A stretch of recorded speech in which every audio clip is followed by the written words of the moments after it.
Hello, welcome to PCMag Live. I'm Dan Costa. I'm here with Jill Duffy, and we've got a great show for you today. We're going to break down the top tech news of the day, answer one of your reader questions, and show you one very cool thing from our lab here in New York City. Jill, let's get to the big news of the day. Apple and IBM teaming up to get into the enterprise and really deliver holistic solutions for big businesses.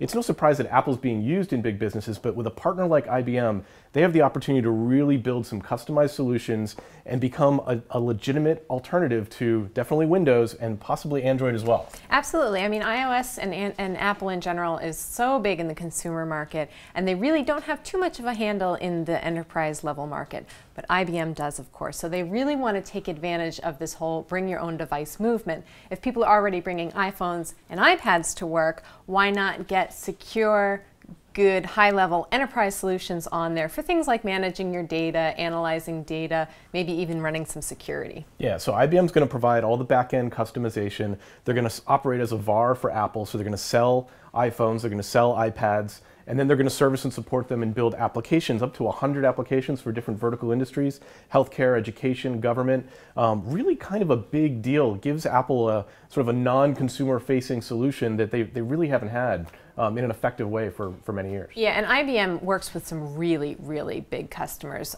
People like Nestle, Deutsche Bank, a couple of other banks too, Barclays, I think. So this is just a huge win, I think, on both sides. Indeed. Let's move on to a spat among BlackBerry and Blackphone. BlackBerry, of course, the veteran smartphone manufacturer.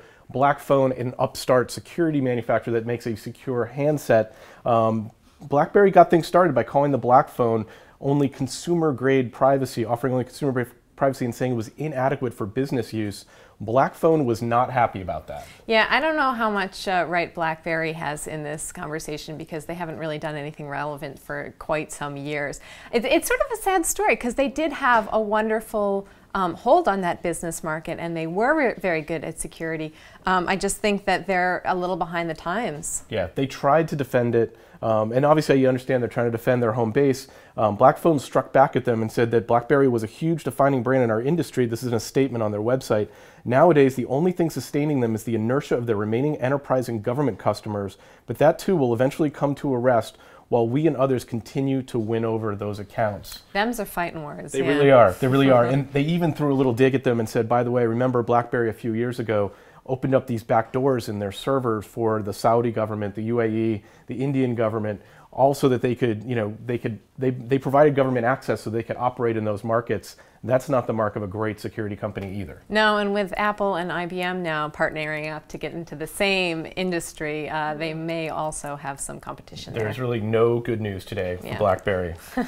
Let's move on to this news, which I think is really interesting, that Tesla has announced that it's going to release a new model called the Model 3. And the big news here is that the Model 3 is going to sell for $35,000. Now, you said that's about half the price as the original. Is it Model S, right? Yep, and they want to keep moving the price down. They want to enter the mainstream. Right now, Tesla is really for rich people who can afford to pay for this really fabulous, awesome car.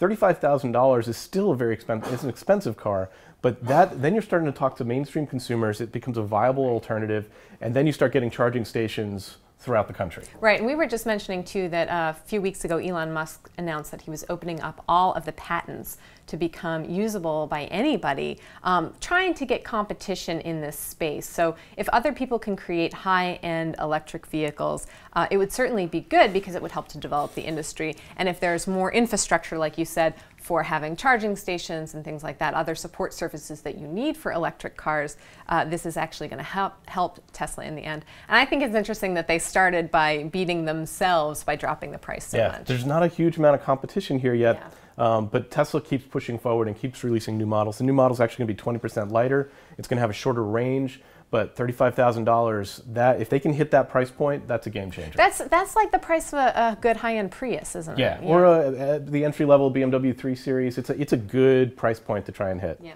Do we have a reader question? Indeed we do. We answer questions on Twitter, Facebook, in the YouTube comment section.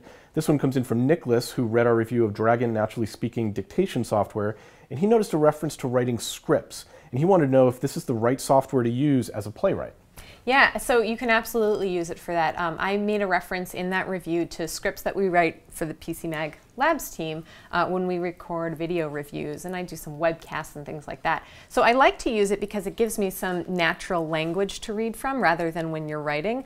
But yeah, you can use it for any kind of script writing. The thing I would say though is that Dragon Naturally Speaking is pretty expensive software. So before you dive into buying it, I would say try to use some of the voice commands and dictation that comes with your computer. I believe both Mac and OS have some of that. So try that first. If it's not quite what you want, totally go ahead and buy Dragon. Yeah, if you want to go pro, Dragon Naturally Speaking is the way to go. They've been around forever. They've got a great solution. Yeah.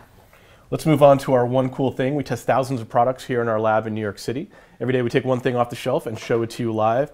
Today that thing is the LG G3 for AT&T. It is a flagship smartphone. You can get it for about $200 with a contract, but it's the flagship phone from LG at this point. It competes with the Galaxy S5. It's got a huge 5.5-inch screen, and it's got the highest resolution screen that we have ever seen on a phone.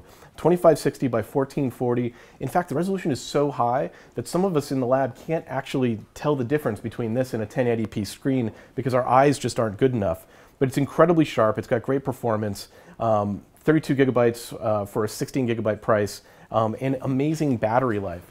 We tested the talk time for 20 hours before we actually had to cut the test off. We still had 20% battery life left. We estimate it'll probably last for about 24 hours of talk time, which is really the best in the industry we've seen. You know, anytime that I can't tell the difference between screens, I hold it up to an older iOS device, and it's usually kind of stunning. Yeah, I mean, you forget how good these screens have gotten. You get used to whatever it is you have, but when you can see them side by side, which is what we do here, we lay out everything and we look at them side by side, you can really tell the difference. Yeah, it's a really nice handset. It's going to be available on all the carriers. We have tested the AT&T version so far. You can read the full review, of course, on PCMag.com. And that's PCMag Live for today. Thanks for joining us. We'll be back with a brand new show tomorrow. See you then.